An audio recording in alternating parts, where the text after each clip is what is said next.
नमस्कार दोस्तों, धर्म रहस्य चैनल में आप सभी का एक बार फिर से स्वागत है। आज हम लोग 2 अनुभवों को लेंगे। एक अनुभव में माता महाकाली ने मारण प्रयोग से कैसे रक्षा की के विषय में जानेंगे, वहीं दूसरे में माता त्रिपुर सुंदरी के अनुभव के विषय में जानेंगे। तो चलिए पढ़ते हैं और शुरू करते हैं महाकाली के इस गोपनीय अनुभव के माध्यम से। प्रणाम गुरुदेव, मैं आपको एक अद्भुत घटना बताने जा रहा हूँ, जो मेरे परिवार के साथ हुआ है। गुरुदेव, मुझे गुरु मंत्र प्राप्त करने के बाद मेरे साथ अद्भुत घटनाएं समय-समय पर होती रहती हैं, जिसे देखकर मेरे मन में संन्यास की भावना तक उभर आती है। गुरुदेव, मैं आपको बता दूं कि मेरी दीदी की हाल में ही शादी तय हुई है और 12 तारीख को इस महीने को शादी है। मैंने दीदी की शादी तय हो जाने के बाद मैं बहुत सारी चीज़ें सोच के रखा हूँ, जो दीदी की शादी तय होने के बाद उससे मैं शुरुआत करूँगा। गुरुदेव, मैं और मेरा परिवार अपनी दीदी की शादी को लेके बहुत ज़्यादा चिंतित थे। चिंतित रहने का मात्र एक कारण है, क्योंकि मेरी दीदी की जीवन में जो नया शुरू होने वाला है, उसमें कोई रुकावट ना आए, कोई दिक्कत की बात ना हो। और मैं आपको बता दूँ कि गुरुदेव, हमारे गाँव में एक महिला है, जिसको मैं उसके नाम से कभी संबोधित नहीं करता। वह बहुत बुरी है। उसको तंत्र में बहुत मज़ा आता है। मेरे ख़्याल से उसकी आधी जीवन तंत्र करने में और लोगों का बुरा करने में ही बीता है। वह इतनी बुरी है, जिसकी मैं क्या ही कहूँ। आपको अच्छी अगर लगे तो बताइएगा। अगले दिन वह प्रयोग कर देगी और एक दिन वह अच्छे से बात करेगी। वह बहुत बुरी है गुरुदेव। मेरे घर को ही नहीं, आसपास के सभी घरों को वह यूं ही किसी कारण से तंत्र प्रयोग करती रहती है। लोगों को उसने गंभीर बीमारी से ग्रस्त कर दिया, गंभीर एक्सीडेंट करवा दिया, या फिर किसी को चलने फिरने लायक नहीं छोड़ा, या फिर लोगों को मार भी दी है। वह कितनी बुरी है, मैं आपको क्या कहूँ गुरुदेव। उसको तंत्र करने में लोगों पर मजा आता है। उसके कारण ही हमारा परिवार सबसे ज़्यादा चिंतित है दीदी की शादी के लिए। हम लोग बहुत ज़्यादा ही दिक्कत में हैं। किसी प्रकार से मेरी दीदी नई ज़िंदगी की शुरुआत करे, कोई दिक्कत ना उत्पन्न हो गुरुदेव। मेरे घर में दीदी की शादी होने के बाद उसे महिला का मेरे घर में आना-जाना लगा है, काफ़ी समय से। पर गुरुदेव, हमारे परिवार को जब मैं बोलता हूँ कि मेरी दीदी की शादी पड़ी है, तो उसको मेरे घर आने-जाने से रोकिए। मानना, अगर कुछ वह कर देगी तो दिक्कत हो जाएगी। मेरी दीदी के नए जीवन की शुरुआत में उसकी खुशियाँ ही छीन जाएँगी, तो आप इसे मेरे घर में आने से रोकिए। तो वह लोग मुझे बोलते हैं कि रहने दो, इसे मत रोको। बस मना करने पर मेरे घर में आना बंद कर दीजिए। मैंने उनसे कहा है, लेकिन मेरी दीदी की शादी है, अगर यह कुछ कर देगी तो लड़की की ज़िंदगी बर्बाद हो जाएगी। अगर ऐसा इसको बोलोगे तो यह और भी हो सकता कर दे। ऐसा कहना चाहिए या नहीं? पर गुरुजी, इस पर 1% भी विश्वास नहीं कर सकता। यह लोगों की खुशियों में अड़चन पैदा करने में इसे तो मज़ा हमेशा ही आता है। इतना बड़ा हमारे घर में फंक्शन है, मेरी दीदी की शादी है, और कोई मैं इसमें रिस्क नहीं लेना चाहता। मुझे पूरा विश्वास है कि इसके द्वारा किए गए प्रयोगों को तो मेरे ऊपर ही नहीं होंगे, पर मेरे परिवार को लेकर चिंतित हूँ, क्योंकि इससे मुझे बहुत सारा प्रयोग किया हुआ है मेरे परिवार पर। मेरे ऊपर हर बार कोई ना कोई शक्ति इसके प्रयोग को असफल कर देती है। मैं इस बात को सोच-सोच कर और खुद ही घर से बाहर कर दूँ, ताकि मेरे घर में इसका आना-जाना बंद हो जाए, मेरी दीदी की शादी फिर सफल हो जाए, बिना किसी रुकावट के। फिर मैंने इसको एक दिन मेरे घर के द्वार पर ही आने से रोक दिया और कहा कि आप बार-बार मेरे घर में यूँ आना-जाना बंद कीजिए। यहाँ बहुत से लोग हैं गाँव में और कोई नहीं आता-जाता। आप बार-बार मेरे घर क्यों आते हैं? मेरे घर ही में शादी पड़ी है और हम लोग आपसे अच्छी तरह वाकिफ़ हैं। आपसे हम लगाव रखते हैं, तो आपको कभी न जाने किस बात पे बुरा लग जाए और आप हम पर क्या प्रयोग कर दें और मेरी दीदी की जो शादी है एकदम खराब हो जाए। मेरी दीदी की शादी में खुशहाली देखना चाहता हूँ, ना कि बर्बादी। तो आप फ़िलहाल मेरे घर में मेरी दीदी की जब शादी है, आप इस प्रकार आना-जाना बंद कर दिए। ऐसा मैंने उससे रिक्वेस्ट करते हुए कहा था और उसे अपने घर से भगा दिया। तो फिर वह जा रही थी गुरुदेव, तो उसका चेहरा देखा, चेहरे के भाव दिख रहे थे कि वह कुछ न कुछ विशेष करने वाली है। क्योंकि मुझे ऐसा लगा कि बहुत ज़्यादा नाराज़ हो गई है मेरी इस बात को लेकर। मैंने उसकी भावनाओं को समझते हुए अपने परिवार की रक्षा के लिए पूर्व तैयारी कर ली और 100 पाठ हनुमान चालीसा का निरंतर पाठ किया। मैं बजरंगबली से प्रार्थना किया, वह मेरे और मेरे परिवार की रक्षा करें। उसके बाद भी मेरा मन नहीं मान रहा था, तो मैं अपनी आराध्य माता महाकाली के मेरे परिवार द्वारा निर्मित मंदिर में जाकर मैंने उनके अखंड निरंतर मंत्र जाप, साधना और हवन किया। उनसे भी प्रार्थना किया कि मेरे परिवार की आप रक्षा कीजिए, और फिर मैं अपने गुरु मंत्र का लगातार 100 माला मंत्र जाप करता और अखंड दशांश हवन भी किया। दुर्गा सप्तशती का भी पाठ करता आ रहा हूँ, मात्र एक दिल में इच्छा रखते हुए कि मेरी दीदी की शादी निर्विघ्न सफल हो जाए और मेरे परिवार की रक्षा हो सके। एक दिन ज़रूर न ज़रूर इसकी हरकत का पता लोगों को चलेगा। तो गुरुदेव, अगले दिन मुझे सोकर उठने से पहले ही आभास हो गया कि मेरे परिवार पर कुछ मुसीबत आने वाली है, कोई शायद तंत्र प्रयोग करने वाला है। ऐसा मुझे आभास सुबह में हुई होने लगा था। मैं इस तरह की भावनाओं में अपने दिल में हमेशा महसूस करता हुआ और समर्पण और हृदय में रखते हुए निरंतर सभी प्रिय देवी और देवताओं के मंत्र जप भक्ति करने लगा और अपने परिवार की रक्षा के लिए उनसे प्रार्थना करने लगा, ताकि जो भी मुझसे मेरे परिवार पर जो भी संकट आ रहा है उसका निवारण हो सके। किसी प्रकार मैंने वह रात काटी और सपने में देखता हूँ कि एक शक्ति आई है जो कि कुछ नहीं बोल रही। फिर मैं स्वयं उसको देखते हुए उसके पास गया और काफ़ी उसके पास चला गया, तो वह बोली कि ज़रा सँभल कर, आपके परिवार के ऊपर कोई विशेष प्रयोग होने वाला है।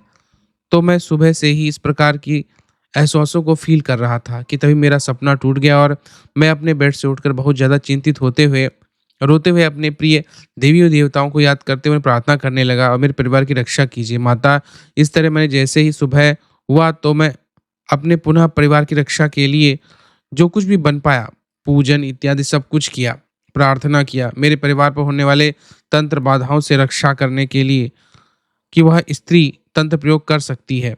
उसका चेहरा मुझे तो नहीं दिखा, काले वस्त्र पहनी हुई थी और एक काले आकार की कोई शक्ति जैसी प्रकट हुई थी। प्रकट होते ही उसने कहा कि जो मेरे परिवार को नष्ट कर दो, ऐसा उसने आज्ञा दिया, और उसने परिवार की खुशहाली ना रह जाए, सबको बर्बाद कर दो, ऐसा उसने बोला। तो वह शक्ति वहाँ मेरे परिवार की ओर तीव्रता से आने लगी कि तभी गुरुदेव वहाँ पर मैंने उस शक्ति को मेरे परिवार के प्रयोग के माध्यम से आते हुए देखा और मैं डर के मारे मुँह से माता के नाम का उच्चारण करने लगा। माँ, मेरे परिवार की रक्षा करो माँ। तभी वह माता महाकाली प्रकट हो गई। उन्होंने क्रोध से उस शक्ति को बोला कि वहीं रुक जा। तभी वो शक्ति न जाने किसी चीज़ से टकराई और वह वापस जहाँ से आई थी वहीं घूम गई। गुरुजी, जब वह टकराई थी तो मेरे घर बहुत तेज विस्फोट हुआ। मेरा सपना भी टूट गया था। मेरे सभी घरवाले इस बात से जाग गए। हम लोग ढूँढ लेंगे कि ऐसा क्या हुआ हमारे घर में जो इतनी तेज आवाज़ आई है। तो लोग कह रहे थे कि उस रूम में कुछ आया था, और कुछ लोग छत पे भी कह रहे थे कि कुछ चीज़ आकर टकराई है जिसकी आवाज़ टूटने जैसी थी। किसी चीज़ की आवाज़ से पता नहीं चल पा रहा था कि वह क्या था। तंत्र को रोकने का विस्फोट तो नहीं था, ऐसा मुझे आभास हुआ। तो हम उसे इतना बस ध्यान नहीं दिए और फिर सो गए। जब सुबह हुआ तो हमें पता चला कि वह महिला जो लोगों को दंड दिया करती थी, लोगों को परेशान करती थी, आज सुबह-सुबह बहुत ही दर्दनाक दुर्घटना हो गई है। गुरुदेव, हुआ यह था कि जब वह सुबह सोकर उठी तो पूजन करने के बाद अपना कार्य करती, तो वह सुबह सोकर उठी तो उसका किसी कारण पैर फिसल गया और फिर उसको बहुत चोट लग गई है।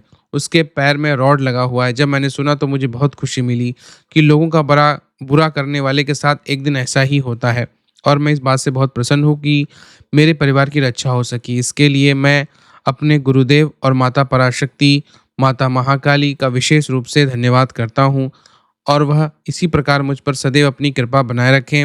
लोग गुरुदेव मुझे बुरा कहेंगे तो बुरा ही देखेंगे, पर मैं अपने आप को गौरवान्वित महसूस करता हूँ कि मैं उस अपार प्रभावशाली गुरु मंत्र मुझे प्राप्त हुआ है, जिस प्रकार ब्रह्मांड की हर प्रकार की शक्तियों का मैं डट कर सामना करने के लिए तैयार हूँ। इस प्रकार की तांत्रिक स्त्रियां तो मेरे सामने कुछ भी नहीं है, और मैं पूर्ण विश्वास के साथ हर प्रकार की समस्याओं से माँ मेरे परिवार की रक्षा अवश्य करेगी और मुझ पर सदैव कृपा बनाए रखेंगी। गुरुदेव, आप भी मुझ पर सदैव कृपा बनाए रखें। जय माँ पराशक्ति और जय माँ महाकाली। तो ये था इनका अनुभव, और इसमें जैसे कि आप लोगों ने जाना कि किस प्रकार से माता महाकाली ने आकर रक्षा की, और स्वप्न का माध्यम हो तब भी उन्होंने सत्य को उजागर किया और बताया कि आखिर क्या हुआ था, और किस प्रकार माता महाकाली ने उस स्त्री के भेजे गए तंत्र को वापस उसी की तरफ भेज दिया, जिसकी वजह से उसी को चोट लग गई और उसके साथ बुरा हो गया। अब एक दूसरा अनुभव हमको प्राप्त हुआ है माता त्रिपुर सुंदरी का, और उसमें भी एक शिष्य है हमारे, उन्होंने ही लिख के भेजा है। तो चलिए पढ़ते हैं इनके भी अनुभव को। गुरुजी, मैं आपका शिष्य गुजरात से हूँ। मैंने आपसे 8 महीने पहले गुरु दीक्षा ली थी और तब मैंने गुरु मंत्र का 1.25 लाख अनुष्ठान किया। जब आपसे पहली बार गुरु मंत्र लेकर संपूर्ण न्यास किया, तब एक चमत्कारिक अनुभव घटित हुआ था। जैसे ही पहली माला किया, तब मेरे आज्ञा चक्र पर हनुमान जी लाल चौला धारण किए हुए दिखे थे। उन्होंने हाथ में एक बड़ा सा शंख लेकर जोर जोर से बजाया और यह चीज लगभग आधे मिनट तक घटित हुई थी। उस दौरान जैसे मैं बेहोश हो गया था, ऐसा लगा था। गुरुजी, ऐसे छोटे छोटे अनुभव होते रहते हैं, किंतु अभी बहुत ही चमत्कारिक अनुभव हुआ है। गुरुजी, मुझे सुबह 6 बजे के आसपास एक स्वप्न आया था। मुझे ऐसा लगा कि मैं रियल लाइफ में यह चीज घटित हो रही है। स्वप्न में देखता हूँ कि मेरे घर के आंगन में पूर्ण रूप से सजी धजी एक स्त्री सुखासन मुद्रा में बैठी है।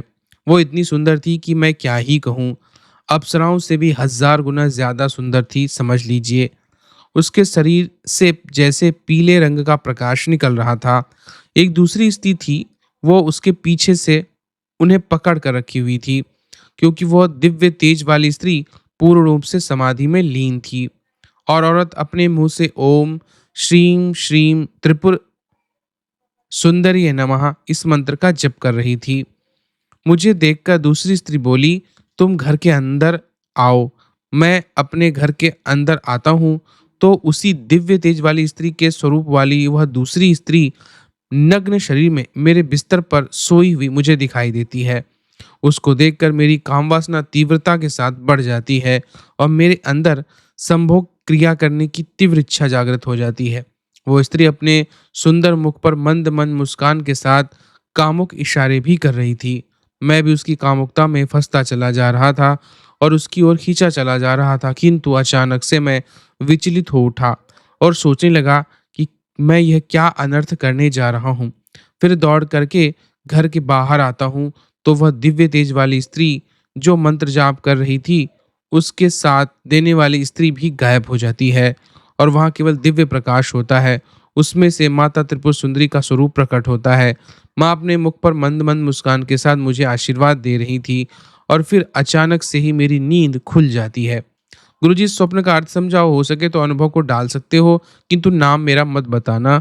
मैं आपका शिष्य हूँ, गुरु मंत्र का जाप भी लगातार कर रहा हूँ। तो देखिए, ये भी दूसरा अनुभव है। इसमें माता त्रिपुर सुंदरी के साथ में उनकी योगिनी शक्तियां जो हैं, वह आपकी कामुकता की परीक्षा ले रही थी कि आपके अंदर काम वासना का स्तर कितना है और आप क्या इसमें फंसते हैं या नहीं फंसते हैं।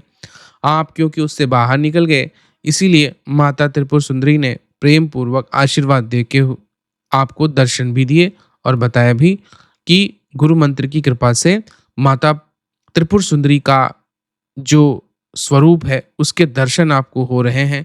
साथ ही साथ माता त्रिपुर सुंदरी की पूरी कृपा भी गुरु मंत्र के कारण आपको प्राप्त हो रही है। और यह एक परीक्षा थी जिसमें आप सफल रहे, और अगर आप उस स्त्री की ओर ज़्यादा आगे बढ़ जाते तो फिर असफल हो जाते। तो ये थे आज के 2 अनुभव। एक में माता महाकाली ने मारण प्रयोग से रक्षा की है, वहीं दूसरी तरफ माता त्रिपुर सुंदरी ने अपनी योगिनी शक्ति के माध्यम से काम वासना की परीक्षा ली है। अगर आज का वीडियो आप लोगों को पसंद आया है तो चैनल को लाइक, शेयर और सब्सक्राइब करें। आप सभी का दिन मंगलमय हो। जय मां पराशक्ति।